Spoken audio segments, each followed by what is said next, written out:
स्थापित किया था। वो सभी कामनाओं को पूरा करने वाला है। दक्षिण दिशा में कोई अत्रीश्वर नामक लिंग है, जिसके रूप में कल्याण के लिए एवं अनुसुईया को सुख देने हेतु साक्षात शिव जी ने अपने अंश से स्वयं प्रकट होकर के अन्नावृष्टि होने पर मरणासन समस्त प्राणियों को जीवन दान दिया था। जब अन्न की कमी हो गई, जीव मरने लग गए, तो साक्षात भगवान ने वहां पर सबको जीवन दान दिया। ऋषि कहते हैं, सूत सूत महाभागा कथम त्रिश्वरो हरा उत्पन्न परमो दिव्य तत्वम कथय सुब्रता। हे महाभाग सूत जी, हम आपसे ये जानना चाहते हैं कि वहां पर परम दिव्य अत्रीश्वर नामक लिंग का प्रादुर्भाव किस कारण से हुआ था। ये आप हमको बताइए, हमारी जानने की जिज्ञासा है। तो सूत जी कहते हैं, साधु पृष्ठम ऋषिश्रेष्ठा कथयामि कथाम शुभाम याम कथाम सततम श्रुत्वा पाते पातकैर्मुच्यते ध्रुवम।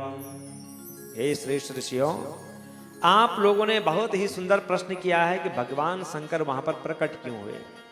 अब मैं उस शुभ कथा को सुना रहा हूं, ध्यान दे करके सुनना, जिसे निरंतर सुन करके मनुष्य निश्चित रूप से सभी पापों से मुक्त हो जाता है।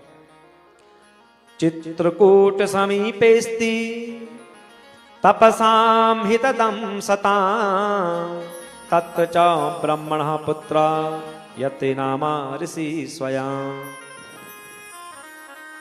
हे ऋषियों, चित्रकूट के समीप दक्षिण दिशा में कामद नामक एक विशाल वन है, जो सज्जनों को एवं तपस्वियों का कल्याण करने वाला है। और वहां ब्रह्मा के पुत्र महर्षि अत्रि अपनी पत्नी अनुसुईया के साथ अति कठिन तपस्या करते थे। दोनों पति पत्नी तपस्या में लीन है।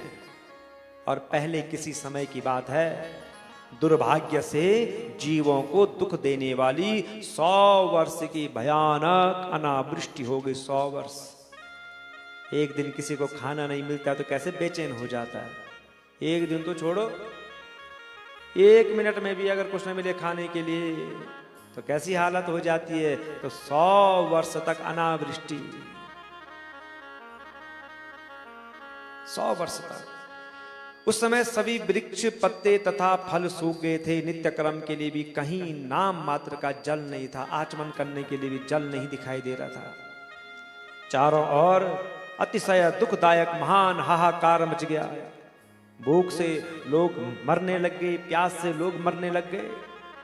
तो तब अत्रि महात्मा जी की पतिव्रता पत्नी ने प्राणियों का विनाश देख करके उनसे रहा नहीं गया और अपने पति अत्रि से कहा कि यह दुख मुझसे सहन नहीं हो रहा है। लोग मर रहे हैं, चारों ओर अकाल पड़ गया है, सूखा पड़ गया है, आचमन करने तक के लिए जल नहीं दिख रहा है कहीं। क्या किया जाए कि जीवों को सुख मिले। तो तब वे मुनिवर अत्रि स्वयं आसन पर स्थित हो करके 3 बार प्राणायाम करके और समाधि में लीन हो गए। इस प्रकार वे ज्ञानी मुनिश्रेष्ठ अत्रि आत्मा में स्थित निर्विकार शिवरूप परम ज्योति का ध्यान करने लग गए।